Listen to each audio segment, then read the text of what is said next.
Greetings once again, all you pirates on the high seas. Duuz-Diz-Din back again with One Piece. Previously, the Revolutionary Army's infiltration of Marijois continues onward. We saw the meeting of Sabo and Jewelry Bonnie, where Jewelry Bonnie entrusted Kuma's body to the revolutionary, saying that she would head to Egghead and see if Vegapunk could restore Kuma's mind. We also saw Sabo learn about something called the Lost Chamber, more than likely referring to the place where Lord Im hangs out. We then saw Carlos's second attempt at obtaining Shirahoshi, being restrained by Kuma. Most guards sentenced Sai and Leo, while holding back the princes of the Ryugu kingdom, saying that Sai and Leo, they're pirates. They can make a run for it. The Ryugu princes, that would mean war and the destruction of their country. So we see the attempted murder of Carlos, where Sai and Leo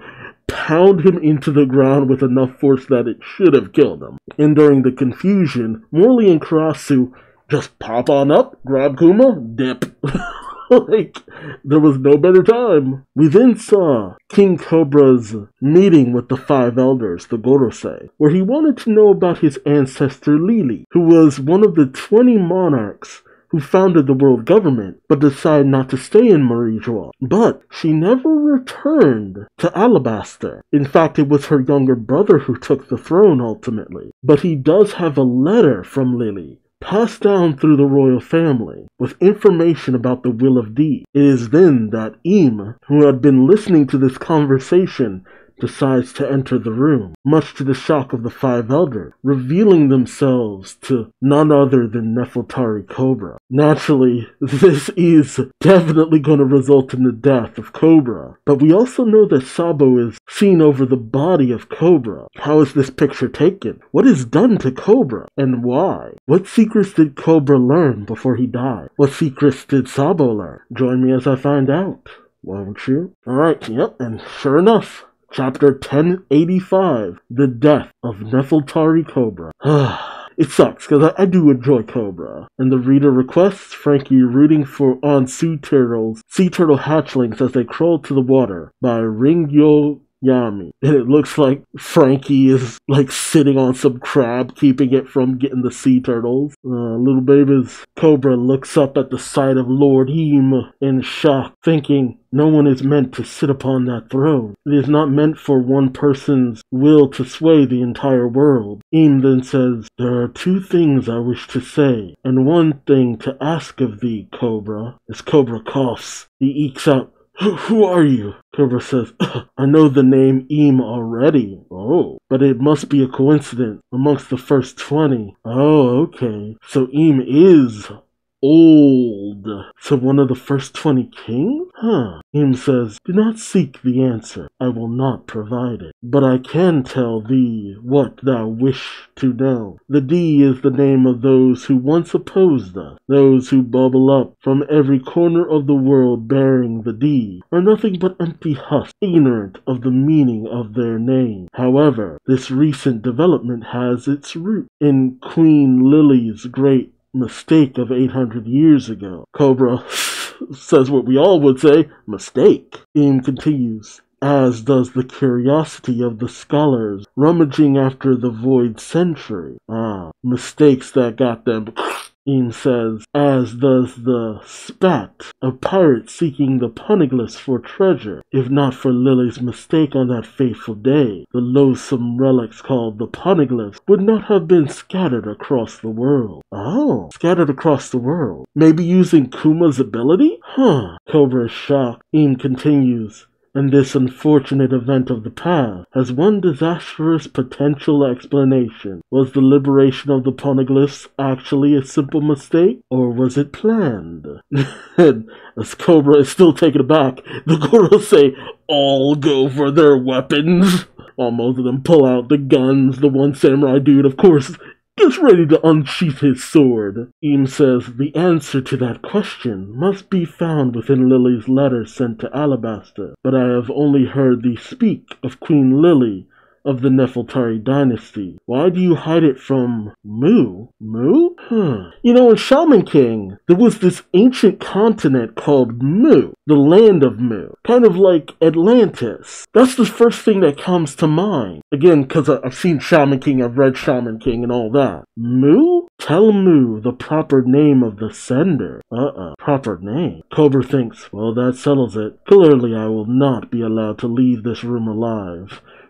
It's like, he went from guessing that was the case to being like, oh yeah, I'm definitely gonna die. Cobra says, if I told you a lie, would I escape the blow? One of the Gorosei say, the moment you saw Great Emu, your fate was sealed. Cobra thinks, I suppose it was this. I suppose it was. This is the greatest taboo in the world. And Sabo's just around the corner watching, thinking, what's going on in there? Something's very wrong. The letter was signed by...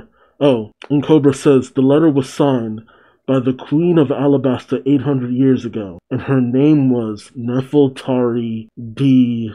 Lily. Oh shit. And then some kind of tentacle, like an arrow, just comes out of nowhere and then pierces Cobra, and he goes down. And then just as that happens, in comes Sabo, launching his fire fist on the Gorosei, and then uses something called Rook Check, sending like a flaming arrow or a beam or a slice or something that goes flying towards Eam. And Eam says, where did thou come from? As it looks like they transform, and something with teeth blocks the attack. Whoa. Is that the Gorosei? Do they all have devil fruit? And as Sabo is standing over Cobra's body with Eam and the 5 elders all transformed, one looks like a bull. I can't tell what another one looks like. And they have a bird and what looks like a pig?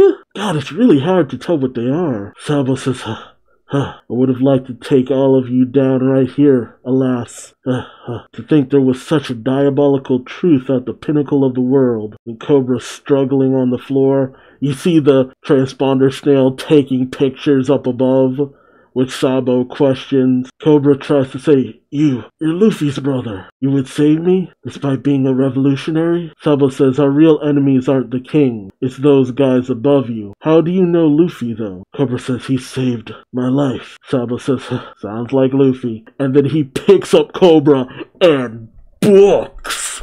Just getting the hell out of there. Okay, I was kind of wondering about Sabo being so cold before, but I guess it's kind of a situation of, I tried. Can't really mourn someone who I couldn't save. Besides, I feel like saving him would have been something that Sabo would have done, because it's just like, look, these guys are trying to kill you, then I definitely want you alive. Cobra tells him, you can escape on your own. It's too late for me. Put me down. Sabo says, no, I'm saving you. While Cobra says, I've realized something today. You must not die here. Send a message to Luffy and Vivi. Sabo questions Luffy and Princess Vivi. Cobra says, tell them that we also bear the D.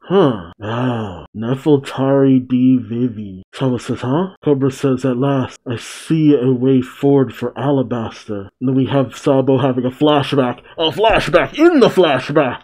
My God! Where young Sabo talks to Luffy and Ace saying, is it a fluke? You guys both have a D in your name. And Luffy says, oh, you're right. Ace says, well, I don't care what my name is. You want a D, Sabo? Oh God. Sabo says, huh?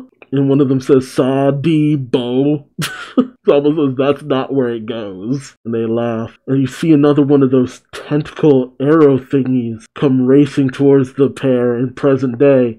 And it pierces both Sabo and Cobra, or just Sabo? Either way, Sabo gets effed up by this. So it has to have Haki on it too. Otherwise, his devil fruit would have made it so that it couldn't have hit him like that. And for it to have caught Sabo off guard like that, because I know Sabo has to have observation, and his Haki should be pretty good. So Sabo, he drops Cobra as, I guess, Eam or whoever is closing in. Sabo calls out to Cobra. Cobra slowly gets up, and I guess he's quoting Lily's letter saying, the poneglyphs. You can barely make it out because you hear a growl just over what he says, but it says like, Must be collected? Bear the flag of the dawn against the something world. Nefeltari D. Lily. I'm counting on you, Sabo. Sabo calls out for Cobra. Cobra's last words are, "You must survive." And as the elders are standing over Cobra's body, they notice something saying, who's there? Really? Is that how he found out? We see in a peephole. Jesus. Y'all need better security here. Wapol is watching and probably listening as he just recoils back from the wall, thinking, he got whacked. I can't believe it. Cobra's dead. I hated the guy, but I ain't so low that I'd celebrate it. I just had to see that, didn't I? And he goes running, saying, I just had to learn the truth of the darkness in the government. I didn't want to know. Who was that? My life is over. We then pick up in the round table council room as the other rulers are saying, it seems King Cobra and King Wapol are late. I've just gotten word that they wished us to proceed without them. I suppose Cobra's impassioned speech left him tuckered out. And the others laugh. It's Hamburger saying that. Well, he must be satisfied with the ruling on the 7 warlords.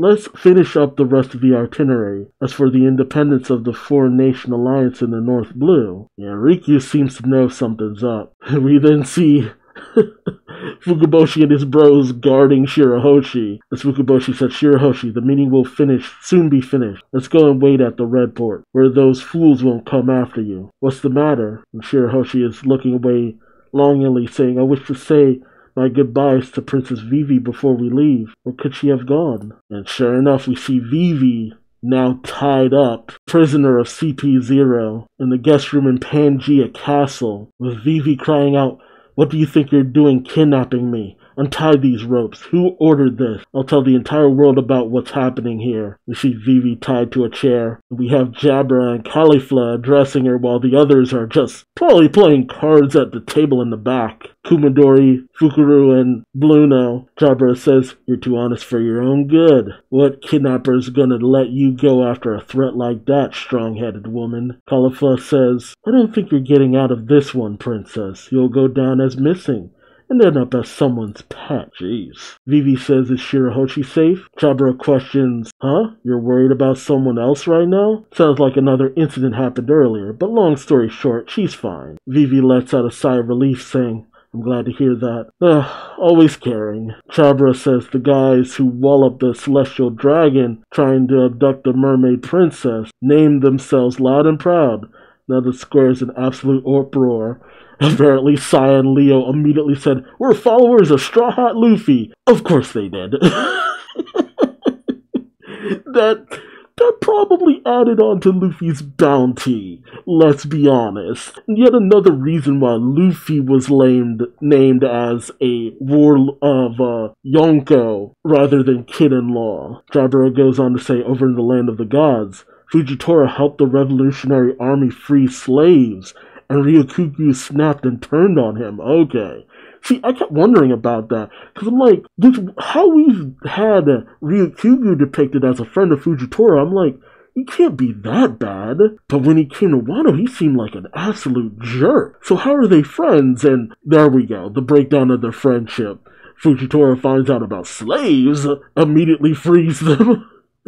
And Ryukyugi's like, what are you doing? Okay. Man, I wonder what happened to Fujitora after that. Jabra leans back saying, this reverie's been something else, man. Vivi then thinks, I need to do something. Be someone's pet over my dead body. And then you hear something coming from the walls. Who is it? This has to be how Vivi escaped. Oh god. And it is Wapol, who comes crashing in saying, help me, I didn't see nothing. Wapol, you're literally giving yourself away at this point, you idiot. Vivi says, Wapol. And Wapol isn't even watching where he's going, just saying, out of my way. And Vivi thinks, that's it. So she jumped in his way just to escape? Nice thinking, Vivi. And Wapol says, clear the way. I ain't getting caught. Wapol, you idiot. Oh man, it is only thanks to that Vivi escaped. The members of CP0 look on. Fukuro just says, Choppa. Well, Bluno questions, what was that? And Jabra says, King Wapol, right? And then he says, hey, wait a sec. Vivi's gone! What the? No wonder they didn't think much of it.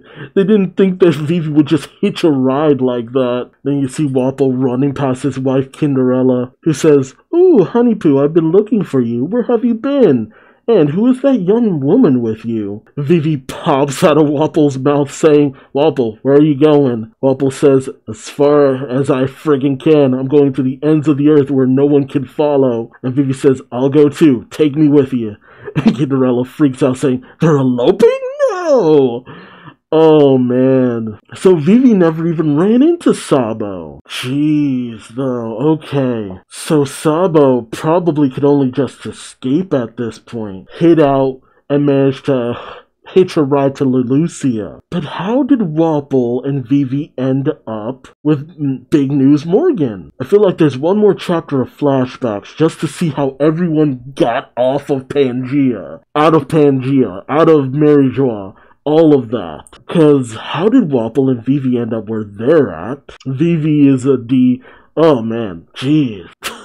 To think, once again, that Vivi was originally a character that Oda was just like, she looks like princess, I'm gonna make her a princess. Bam, princess. And now it's just like, she's one of the most important characters in this entire series. And it's doubled up on by now making her part of the Will of D. Like, holy crap. Nefeltari D. Vivi. Another hidden D, as it were. The thing is, we continue to kind of have people with the Will of D, and it's not the smiling that connects them. There was always that thought that the smiling connects them, but once you start to get Blackbeard, Dragon, Law, it's like, no, there's something else to it. And I think it's the tenacity of them. The will, the fortitude. It's next level. The flag of Dawn, though. Does the D stand for Dawn? And the Gorosei, the five elders, do they have mythical Zoan? And what was Eam? What was that arrow that kept striking at Cobra and Sabo? I don't know, it's really hard to make out. You got one that looks almost like a crane, one that looks like a bull, another that kind of looks like a boar. What is that weird circle one of them has with the eyes? And Ian seems to have these weird jagged teeth. But we also showed how powerful they are. They were shrugging off Sabo's attacks like they were nothing. And we know Sabo is not weak. Sabo's pretty strong. And they're just brushing these attacks off like they were nothing. Man, it is really hard to make out what they are, though. They just seem like blobs. I mean, we've also been shown that the D is not plot armor. Just because you hold the Will of D don't mean you ain't gonna die. But what does it mean? Well, at least with this, anyone who thought, well, Vivi's never going to join with the Straw Hats ever again. No, she needs to at this point. It's the only way to keep her safe. Like, Vivi, she has to be a Straw Hat now, at least until the end of the story, because she can't go back to Alabasta. We'll be lucky if Alabasta isn't wiped out. Jeez, though. And for them all to have Devil Fruit powers too, huh? Or maybe is there more to it than that? I'd have to assume they're mythical Devil Fruit. But also, yeah, you guys need to step up the security in Pangea Castle. Sabo was one thing, but Wapol, come on. Peeking through a hole in the wall, my god. That's funny, though. But yeah, this one image of Eames' teeth coming down. You can see one of their eyes. Eam definitely kind of looks like they could be female. I wonder. And they're definitely old. The way Cobra said things, it's just like, okay, they're old. Older than old. And the thought was that Lily, somehow she managed to make it so that the poneglyphs got dispersed across the world. More than likely specifically in the Grand Line. And they never knew if it was planned or it was a mistake. And I've looked it up. Mu, the way Eam refers to themselves. Mu means nothing in Japanese, if I'm correct.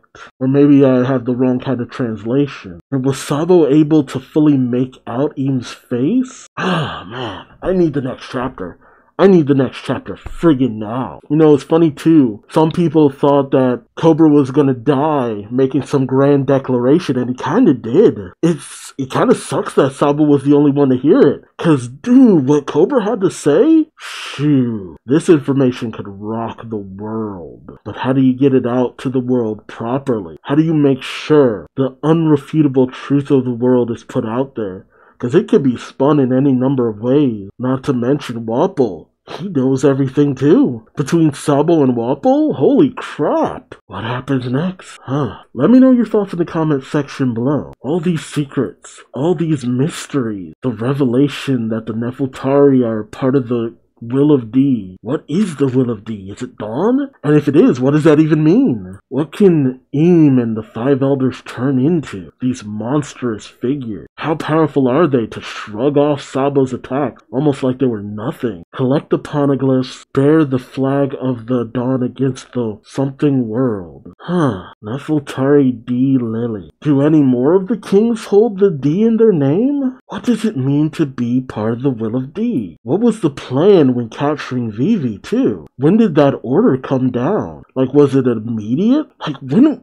were CP0 ordered to capture Vivi? And how did everyone escape? How did Sabo escape? How did Wapol and Vivi escape? Vivi has to meet up with Luffy and the gang before Elbaf. I think that would bring a lot of things full circle. Vivi was there when we went to Little Garden. It would make sense if she's there when we go to Elbaf. I think by the end of Elbaf, the full entirety of the Straw Hat crew will be assembled. But again, let me know your thoughts, theories, suggestions, mysteries in the comment section below. Remember to like and subscribe if you enjoyed the ride. That way you don't miss out on more One Piece. And until then, I've been Duuz-Diz-Din. Thanks for watching, and I'll see you in the next one. Take care. Bye-bye.